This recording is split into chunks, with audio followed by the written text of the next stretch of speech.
Today we're going to be upgrading this Ryzen 7 PC that I picked up for a whopping $60. We're going to be pushing it as far as we can with a GPU upgrade and a RAM upgrade. Now for the original specs of this PC, it came with the Ryzen 7 Pro 4750G and two 4GB sticks of DDR4 memory. If you haven't seen the full history of how I got this PC for $60, go ahead and check the card above. I highly recommend it. It was an awesome little pickup. And for the biggest upgrade on this PC, we're going to be going from the integrated Radeon graphics to an NVIDIA RTX A2000. And this little guy is pretty powerful for its size, and it does run only off of the PCIe lane. So we don't have to worry with a PSU upgrade or anything like that, thankfully. We did unfortunately have to remove the little front panel on the GPU to get it to fit, and thankfully that won't harm anything. If anything, it'll give it more airflow to the GPU. It definitely looks super awesome in this office PC. The next and final upgrade we're going to make is swapping out the RAM with two 16 gig sticks of DDR4 memory running at 2666 megahertz. This will be more than enough RAM for this machine, but we're going to max it out as much as we can. I could have gone with a bit faster memory, but I figured I had this on hand, and 32 gigs, you can't really beat that. And in my opinion, 2666 megahertz is still pretty fast, even in 2026. With everything put together, this awesome little machine was looking so good. I was super excited to test it.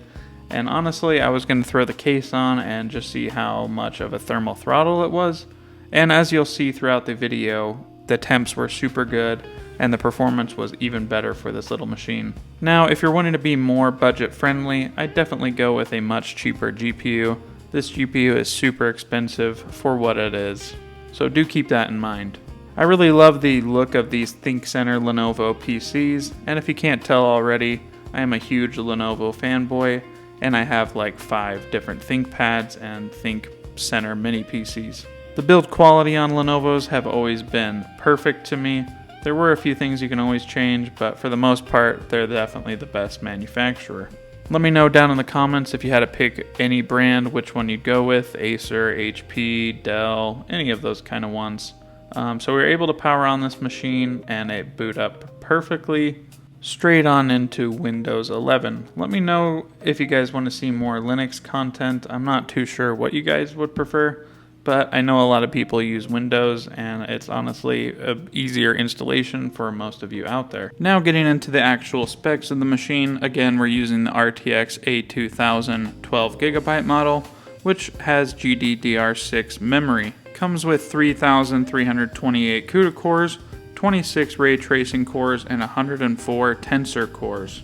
And the TDP is 70 watts, that's why it's able to run off the PCIe lane, and it utilizes the NVIDIA Ampere architecture.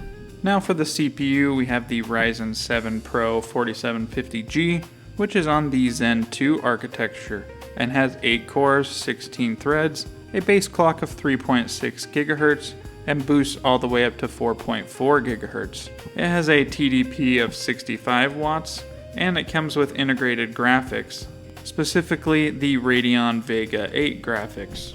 So let's go ahead and find out just how good this CPU and GPU combo is for this $60 Ryzen 7 PC. For the first game that we're going to be testing, we have Forza Horizon 6 running at the Extreme preset. And wow, does it look amazing. And this is also running at 1920 by 1080, and we're sitting pretty at well above 45 FPS for most of the time. Surprisingly, the whole PC was super quiet, even at 100% utilization across the CPU and GPU. And honestly, that was super surprising to me. You could put this just under a TV and nobody would really know that you had a super powerful computer just sitting there ready to play Forza Horizon 6 at the Extreme preset. Next up, we have the latest Lego Batman at the High preset.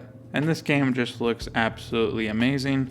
And this one was a little shocking to me that we weren't able to get above 60 FPS, even at that high preset. A couple weeks ago when I tested the GTX 980, I could run this at about 40 FPS on the medium preset. So for a pretty modern GPU, you'd expect a little bit higher frame rate in my opinion. But 50 FPS to 40 FPS is still totally playable, and this game just looks absolutely great considering it's just a Lego game.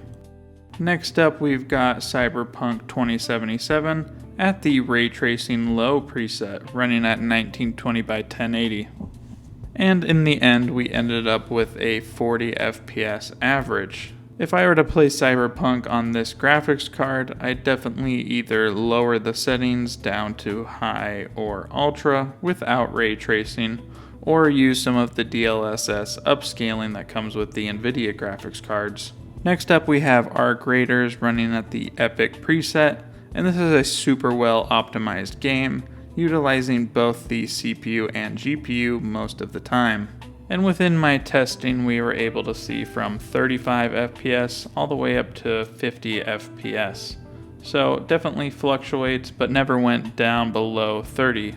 So if you can play this game at 30 FPS, this graphics card and CPU combo is going to be perfect for you. And again, if you're wanting that higher FPS, just go ahead and drop the settings, or use some of the NVIDIA upscaling to make things run better. Here we have BeamNG running at the high preset at 1920 by 1080. And wow, honestly I forgot just how good this game really looks. Here we have it running at about 50 to 65 FPS, which is a totally playable experience on this little GPU and CPU. Considering that this is just an office PC with a low profile graphics card slapped in, it's pretty amazing what you can do with a little box like this. And in all of the titles I've tested previously and in the future here, they had absolutely no stuttering issues. The frame time was great on them and felt super smooth all around. Next up, we've got a little bit of an easier title to run. We have Counter-Strike 2 running at 1280 by 960, 4x3, with the lowest settings possible except for shadows on high. That way we have the best competitive experience that most pros are going to be using, or competitive users. And we were testing this on the Nuke map, which is definitely a harder to run map, and we were sitting around an average of 165 FPS for the most part. And for this, there were no stutters, and it felt super smooth to play. I could definitely use this for a competitive experience, but if you're wanting to push the GPU even further, you'd want to go with a CPU upgrade that has more Vcache, because the GPU is definitely not the bottleneck here. As you can see up at the top left, the CPU and GPU utilization is just about the same. Now we have Minecraft running at render distance 20 chunks, simulation distance 10 chunks, and we're using the complementary reimagined shader pack. And we were sitting around 100 FPS average, which is super great on this little box. Minecraft with shaders has always looked so pretty to me, and this is a totally playable experience for this machine. You could definitely run this game with some mod packs and maybe a little bit further render distance if you'd want, and you'd still probably see above 60 FPS for most of the time. Here we have one of my favorite games to test. We have Arma Reforger, which puts an absolute stressor on the graphics card.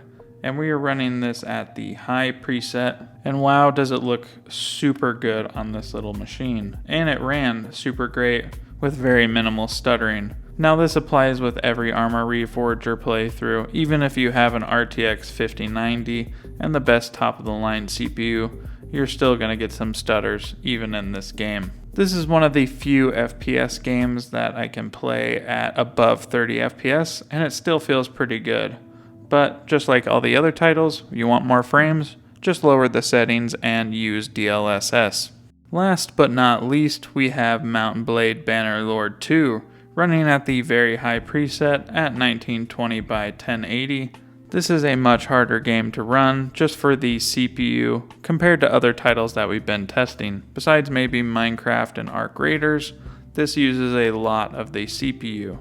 But we ended up with a very nice 86 FPS average, Though I do imagine as you get in the endgame of Bannerlord 2, where you're doing more sieges and there's a lot more going on screen, you'll probably see around 60 FPS rather than this nice 90 FPS. Now, in conclusion, if you're wanting to use the RTX A2000, I may stray away from it just based off of the price and the fact that it is a workstation graphics card rather than specifically designed for gaming. But if you do pick one up for cheap or get gifted one, it's a totally usable and honestly great little graphics card for what it is. If this was my build though and I was going as cheap as possible, I'd throw in a low profile RTX 3050 that I bought secondhand off of eBay, and that would make this machine just about a $200 to $225 computer. If you made it this far into the video, just know that I am still doing the RTX 3050 giveaway, so be on the lookout for that within my posts in the community. Thank you so much for all the support on all my videos recently. It really means a lot. You guys have no idea. And again, thank you for taking the time to watch this video, and I hope to catch you guys in the next one. Thank you. If you liked this video, feel free to check out the card in the middle of your screen. I'm sure you'll enjoy it.